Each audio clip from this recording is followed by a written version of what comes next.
que abra em Marcos, Evangelho de Marcos, capítulo 1, 21, 22 e 28.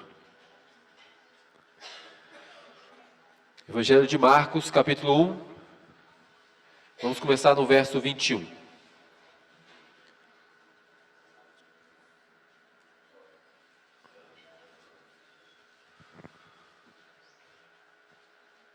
Amém? 21 e 22. Depois entraram em Cafarnaum, e logo no sábado foi ele ensinar na sinagoga. Maravilhavam-se de sua doutrina, porque os ensinava como quem tem autoridade, e não como os escribas. Verso 28. Então correu célere a fama de Jesus em todas as direções, por toda a circunvizinhança da Galileia. Jesus, quando ele falava com uma autoridade impressionante. Mas o que muitas vezes nós não entendemos é a fonte dessa autoridade. Como isso acontecia? Como era Jesus no seu dia a dia? O livro Desejado de Todas as Nações, no seu capítulo 8, fala um pouco sobre Jesus na sua infância. Marquinhos, não sei se deu certo aí os slides, se tiver dado certo pode colocar aí. Fala um pouco sobre Jesus na sua infância e juventude, pode nos ensinar muito. Algumas lições importantes para o nosso dia a dia. A primeira coisa vocês estão vendo aí na tela. Na época de Jesus havia um problema grave. As pessoas obedeciam teorias de sua própria invenção. Os cultos transformaram em cultos de rotina, rotina de cerimônias. E em seus cultos destituídos de fé não encontravam paz. Irmãos, vocês acham que é mais fácil um culto rotineiro ou um culto de coração? Rotineiro é fácil. Rotineiro é uma coisa que você já implantou lá dentro. Você faz rotineiramente. Tem que chegar na igreja às 9, vou cantar, a escola sabatina começa, aí eu estudo da lição, recapitulação da lição, termina, tem a oração, depois tem o momento de louvor, tem o momento das ofertas, depois tem a pregação, 11h30 está encerrando, eu fecho a Bíblia, pego meu carro, vou embora, chego em casa, almoço. Rotineiro. E o rotineiro é tranquilo. Você está acostumado aí. E aí o culto vai ficando sem fé. E um culto sem fé não traz paz. Por isso que tem acontecido isso conosco. Por isso que temos perdido a fé. Temos feito as coisas por rotina. E no tempo de Jesus não era diferente. Eles estavam acostumados. E eu estava assistindo uma série sobre israelenses e palestinos. E eu fiquei impressionado. Eu já sabia pela Bíblia, mas eu fiquei mais impressionado ainda. Como a rotina e a cerimônia faz parte da vida deles. A cerimônia e a rotina. Sabe o que é a cerimônia e a rotina, né? É ajoelhar de uma certa forma, é virar a cabeça para uma certa forma. E eu lembro que muitas vezes a gente faz isso também. Algumas pessoas, por exemplo, se esquecer de de cantar um certo hino, antes de fazer uma certa... esqueceu do negócio! Fica desesperado, porque faltou uma parte do que eles consideram importante. Mas olha só, irmãos. Nós vemos aqui que aquela época era um problema isso. Era um culto sem fé, sem nada, rotineiro. Mas Jesus mudou isso desde a infância. Ele não se adaptou a isso. Ele não se conformou com isso. Desde jovem. Pode passar, por favor? Olha só, como Jesus agia. Se puder passar o próximo slide. Ah, está aqui? Beleza, achei. Jesus, ele procurava agradar aqueles que entravam em contato. Como? com suavidade e submissão. Suavidade e submissão. E por ser tão amável, nunca incomodando ninguém, os escribas e anciãos julgavam que seria facilmente influenciado por seus ensinos. Irmãos, Jesus, ele sempre usava suavidade e submissão ao entrar em contato com as pessoas. E aí os escribas falaram assim, não, aquele ali é mansinho. Qualquer coisa a gente falar, ele aceita. Contrário. Apesar de ser suave e submisso, Jesus não se submetia às exigências da sociedade. Atenção, para você discordar das pessoas, não precisa você ser sem educação, mal educado. Não precisa para você discordar. Você pode discordar suavemente. E você vai ganhar a pessoa. Jesus fazia isso. Ele fazia aquilo que era da vontade de Deus dessa forma, amável, sem incomodar as pessoas. E tem gente que acha, eu vou pregar o evangelho, mas eu vou incomodar. Uai, peraí, tem um negócio errado. Se eu for lá na casa do Marcelo, eu vou fazer um acerto com ele, mas eu vou incomodar ele. Ele não vai fazer o que eu preciso. E aí eu quero pregar o evangelho, incomodando, está errado. E Jesus, ele tinha isso. Agora, olha, abra aí em João capítulo 7, verso 5. Olha só. Olha, incrível o que acontecia na casa de Jesus. 7, 5.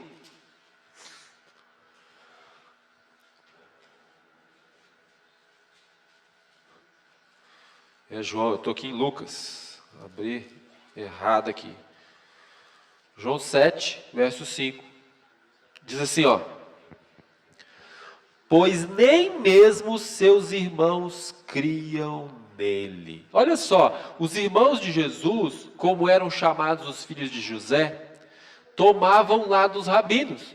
Eles olhavam para Jesus e falavam assim, Jesus, você está errado, Jesus. Os rabinos estão certos, você está errado. Consideravam os preceitos dos homens mais importantes que a palavra de Deus. E assim tem muita gente com o mesmo pensamento, preceito dos homens. Sabe como é que você sabe se uma pessoa é adepta dos preceitos dos homens? Sabe como é que você sabe? É a pessoa que qualquer dúvida que ela tiver, ela vai procurar uma pessoa para tirar a dúvida. Nós temos a palavra de Deus que soluciona muitas dúvidas. É claro que a gente pode procurar uma pessoa. Claro. Mas tudo, e segue exatamente o que a pessoa falou, está errado. Isso não está certo. Olha só. E eles consideravam os preceitos dos homens mais importantes que a palavra de Deus. E ficavam irritados com a capacidade de Jesus em distinguir entre o falso e o verdadeiro. Isso irritava os irmãos de Jesus. Continuando aqui. Olha atenção, irmãos. Cristo encontrou a religião cercada de exclusivismos. O que é exclusivismo? Só pode fulano de tal e ciclano de tal. Tal já não pode fazer. Tal classe não pode. Só os assim que pode fazer. Isso é exclusivismo. E derrubou esses muros de divisão. Atenção, essa aqui é brava, hein? Em seu cotidiano, não perguntava qual a sua religião, a que igreja pertence. Desejado de todas as nações, página 52, parágrafo 3. No seu dia a dia, ele não perguntava qual é a sua religião, que igreja que é a sua. Muita gente tem essa preocupação. Vai ouvir uma música bonita e, peraí, que igreja que é? Qual a origem? Qual religião? Vai conversar com a pessoa, peraí, qual igreja que você é primeiro, antes da gente começar a conversar? Como vai derrubar o muro da divisão, se a primeira coisa que você faz é você erguer um muro? Eu quero quebrar o muro, vou erguer primeiro um muro, uai. Não faz isso não, Jesus não fazia isso. Em todos os tempos e lugares demonstrava, agora ferrou. Em todos os tempos e lugares demonstrava interesse amorável pelas pessoas, irradiando luz e ânimo. A gente tem interesse em quê? O que a gente tem interesse? Como que eu vou aumentar meu salário? Como que eu vou melhorar a minha casa? Como que eu vou ter mais conforto? Como que eu vou melhorar a minha saúde? As preocupações nossas são essas, irmão, falar a verdade. A gente preocupa com a saúde nossa, depois com o salário nosso, depois com os que estão na nossa casa, depois com algum conforto de casa, carro. Se tudo isso já estiver satisfeito, aí eu vou ter amorável interesse pelas pessoas, irradiando luz e ânimo. Sabe por que a gente desanima os outros? É porque a gente pensa só na gente. Facinho desanimar os outros quando a gente pensa na gente. Agora, como que você passa luz e ânimo para a pessoa? Você tem que olhar para a cara da pessoa, tem que ficar observando, falar se essa pessoa está triste hoje. Se você tiver com os olhos voltados para você mesmo, você não vai ver. Você vai ver só o horário que está atrasado do culto, que esquecer de fazer não sei o quê. Você pensa só nisso. Ai, mas como é que é? E a minha parte? Por quê? Porque você está voltado para si mesmo. Mas Jesus, ele demonstrava interesse amorável pelas pessoas. Ele conseguia perceber. Como que você consegue perceber? Você tem que treinar. Você não desenvolve, de uma hora para outra, eu olho para o Fernando ali e falo assim, hoje o Fernando está diferente. Você não é assim. Você tem que ter convivência com ele.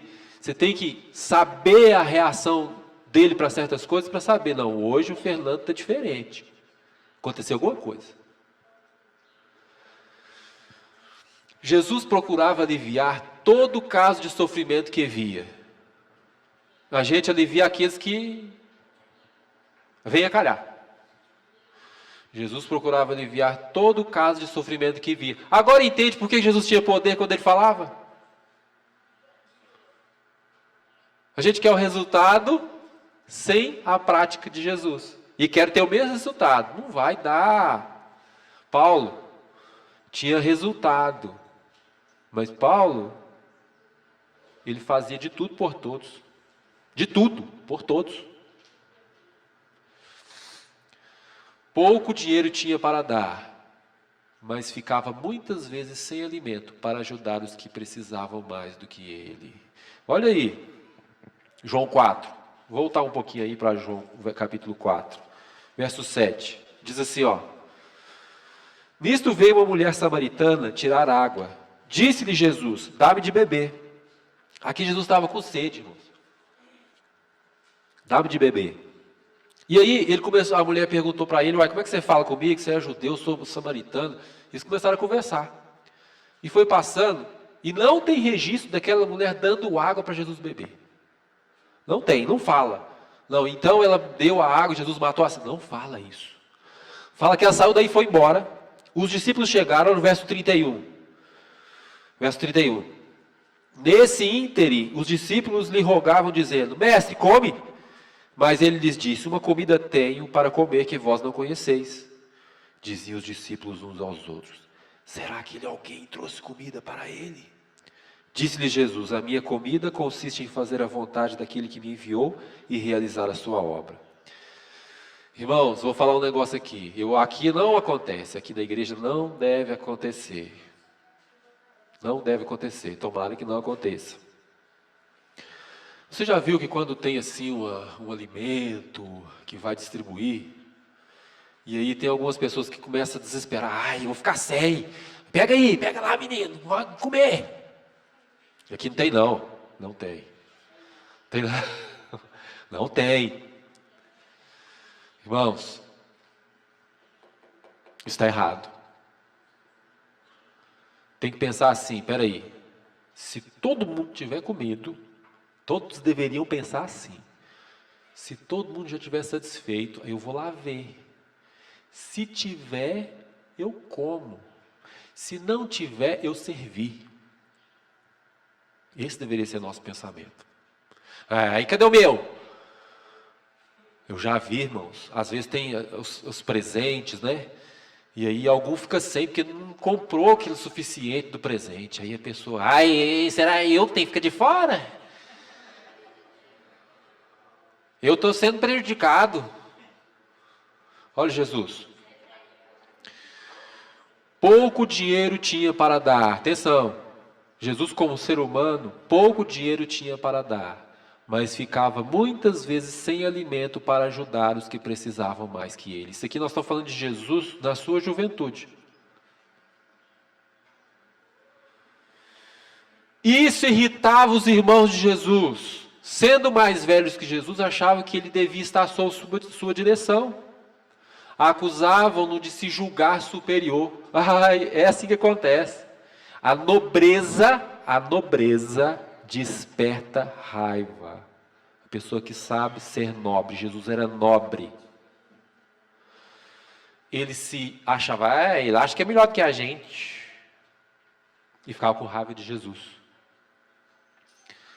E Jesus, atenção, isso aqui pega demais.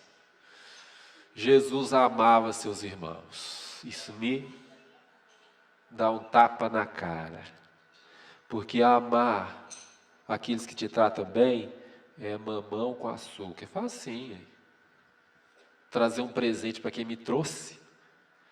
Chamar para almoçar lá em casa alguém que me chamou para almoçar. Aquele que me trata tão bem. Todo dia que eu chego na igreja, a pessoa me dá um abraço. Beleza, vai almoçar lá em casa. Mas Jesus amava seus irmãos. Aqueles que não acreditavam nele, que criticavam ele, achavam que ele estava errado em tudo, achavam ele superior. Jesus amava seus irmãos e os tratava com incansável bondade. A gente vai tratar bem a pessoa que trata mal a gente, ela dá aquela desdenhada e fala, nunca mais. A última foi essa, agora ele vai ver, eu vou chegar na igreja, se cumprimentar bem, se não cumprimentar eu vou para o meu lugar. E Jesus os tratava com incansável bondade, mas eles tinham ciúmes, incredulidade e desdém. Mas ele não cansava não, não cansou, continuou. Cada passo da vida de Jesus foi marcado pela pobreza. Aí a gente, mas eu não faço porque eu não tenho dinheiro. É porque tem gente na igreja que tem condição de ajudar e eu não tenho. Desculpa. Não vou chamar ninguém para almoçar lá em casa não. Lá em casa o sofá está quebrado e tem uma sujeira lá no negócio lá que eu não arrumei. Hoje lá em casa tem não fiz uma mistura, então não vou chamar. Cada passo da vida de Jesus foi marcado pela pobreza. Ficava contente até na mais humilde posição. E isso irritava os seus irmãos. Não podiam explicar como ficava tranquilo diante de provações. Como é que ele fica tranquilo numa situação dessa? Apenas uma coisa aborrecia Jesus: o pecado. Não podia ver uma ação injusta sem demonstrar uma dor impossível de disfarçar. E Jesus ele encontrava oposição, tanto em casa como fora. Sua paciência e bondade eram tidas como covardia. Então, não tem problema, irmãos, as pessoas vão confundir a sua paciência e bondade com covardia. Não tem problema, não importa com isso. Olha o que aconteceu com Jesus. Procuraram lançar sobre ele desprezo por causa de seu nascimento. E ainda criança teve de enfrentar olhares de julgamento. Você sabe por que isso aqui? Você sabe por que está escrito esse parágrafo aqui? Exatamente. Bastardo. Não é filho de José. Jesus não é filho de José. Maria, teve algum relacionamento aí. E eles falavam isso.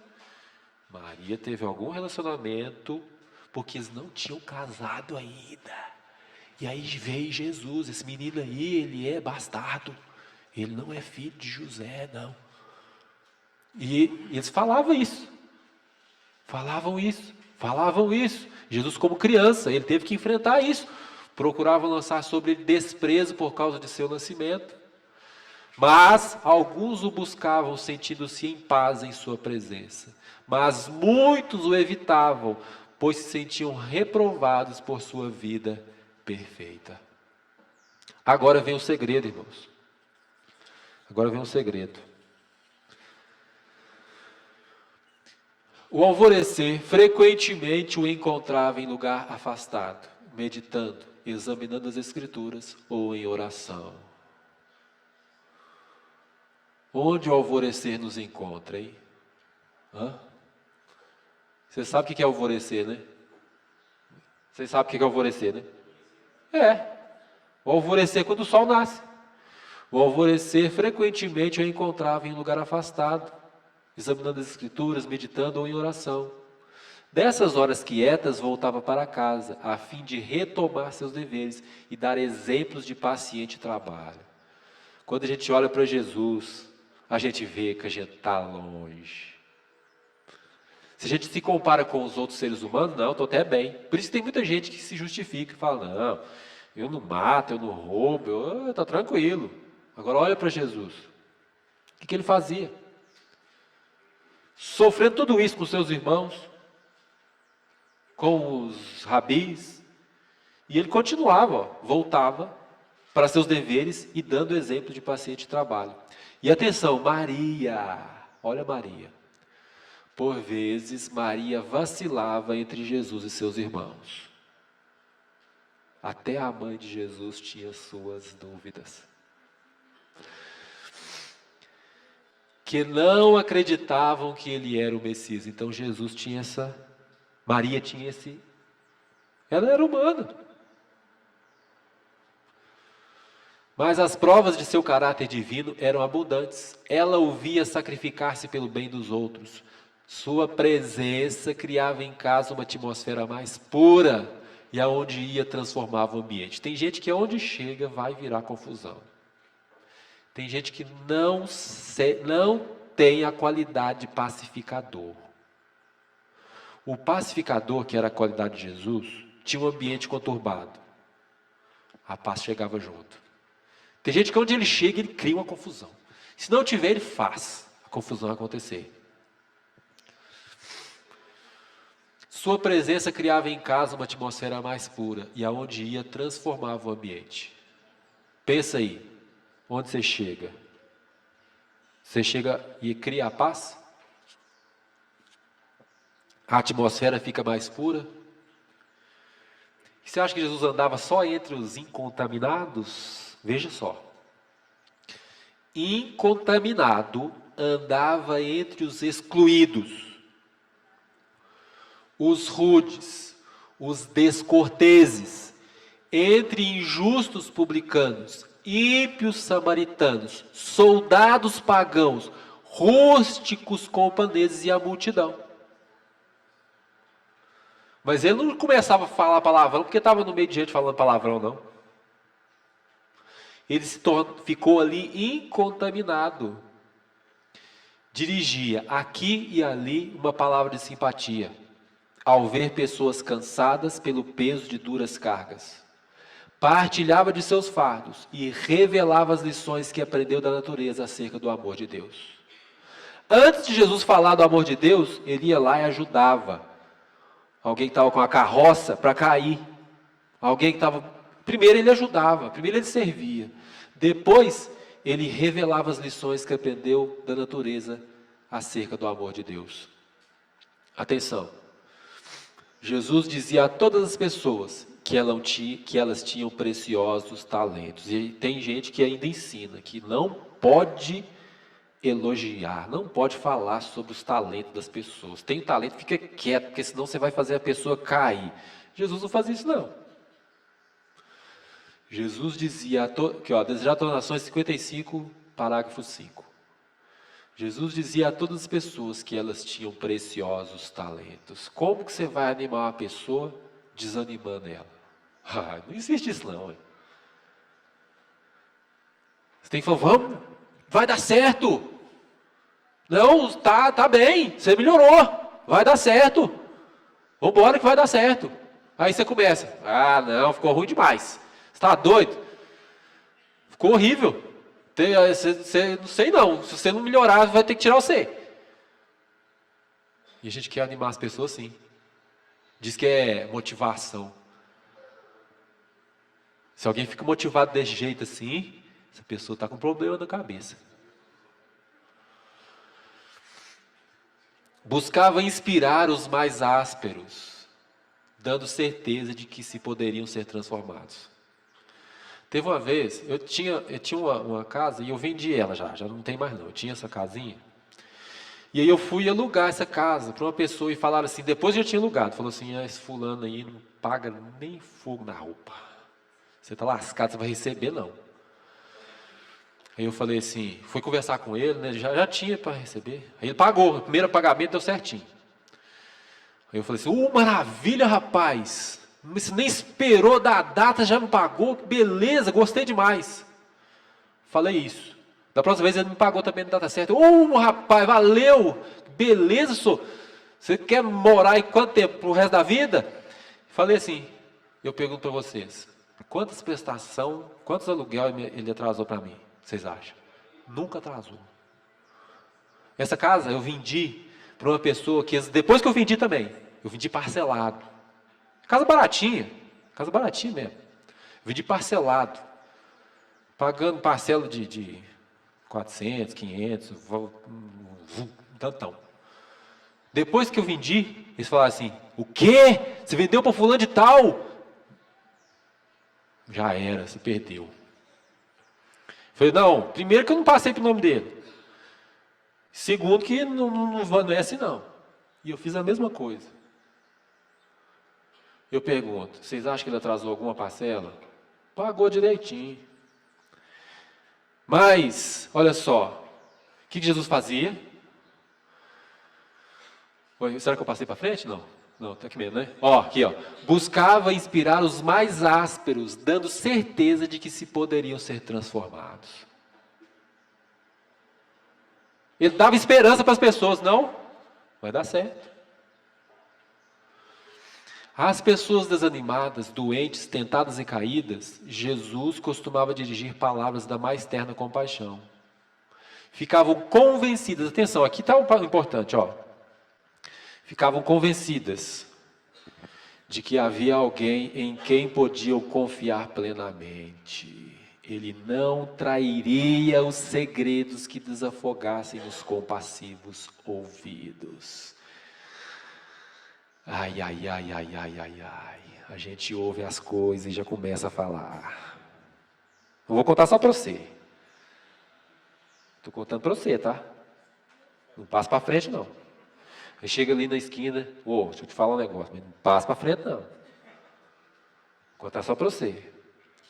Jesus não ficava contando as coisas que falava para ele, não, irmãos. Por isso que as pessoas tinham confiança de falar com Jesus. Mas a gente não aguenta, a língua é grande demais. A língua é grande demais. E a gente fala. Tem que aprender com Jesus. A não trair os segredos que as pessoas falam com a gente. Jesus se interessava em todos os aspectos de sofrimento que apresentavam a ele e proporcionava alívio a todos. Suas palavras tinham o efeito de um bálsamo suavizador. Isso aqui é Espírito Santo. Isso aqui é o Espírito Santo. Para você ser um bálsamo para as pessoas que te procuram, é o Espírito Santo que te ensina. Tem gente que chega para você, eu estou meio adoentado, senhor. Sentindo uma dor aqui assim. Aí a pessoa fala assim, não, o vizinho meu deu essa dor. Vê uma pessoa que emagreceu, teve doente, né? Aí, primeira coisa que a pessoa fala, ai, nossa, mas você emagreceu demais, você está doente?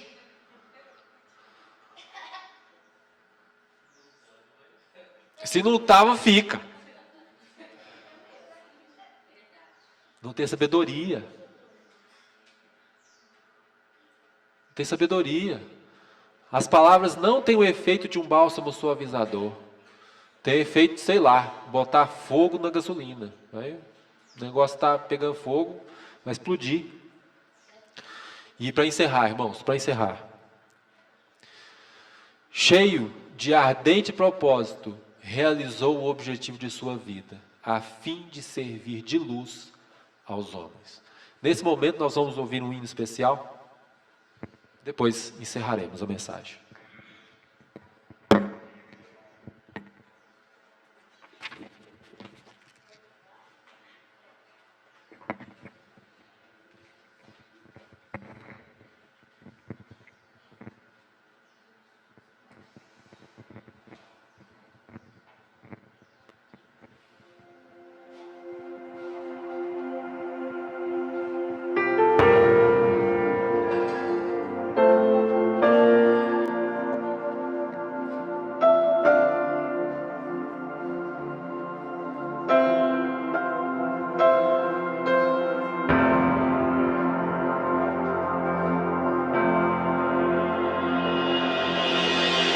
Quantas vezes eu te esperei, tenho saudade de ti. Quantas vezes eu te chamei, vendo você.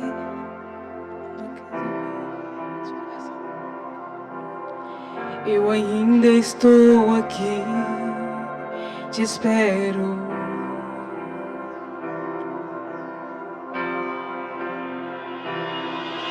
Quantas lágrimas eu chorei por ti, vendo você se ferir. Eu queria muito te ajudar, mas você não me deixou. Eu ainda estou aqui, te espero. Ouve, quero ser o teu farol, te trazer a luz do sol, te abraçar e ser teu pai para sempre, para sempre. Quero ouvir a tua oração, te curar com minhas mãos e sentir meu filho aqui comigo. Eu te espero.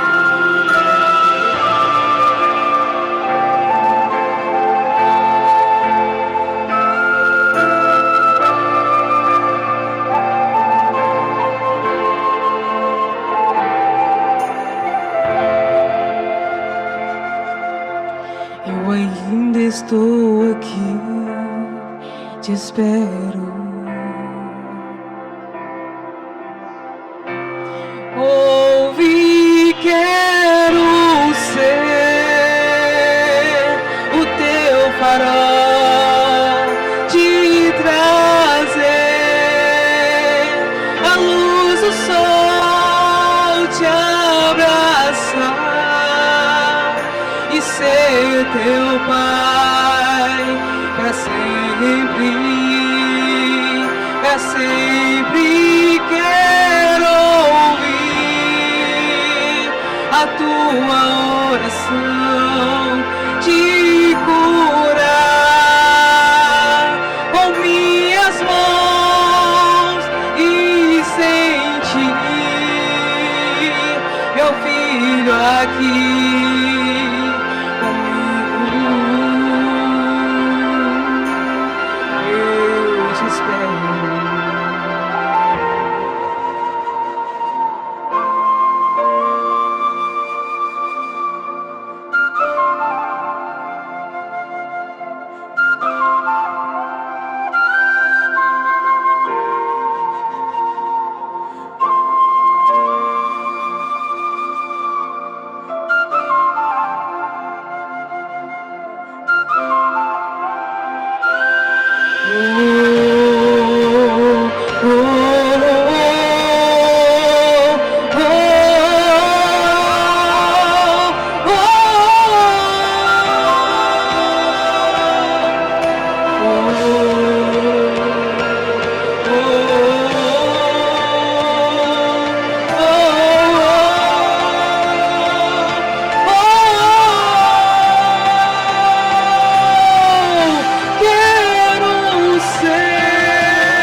ficar em pé, irmãos?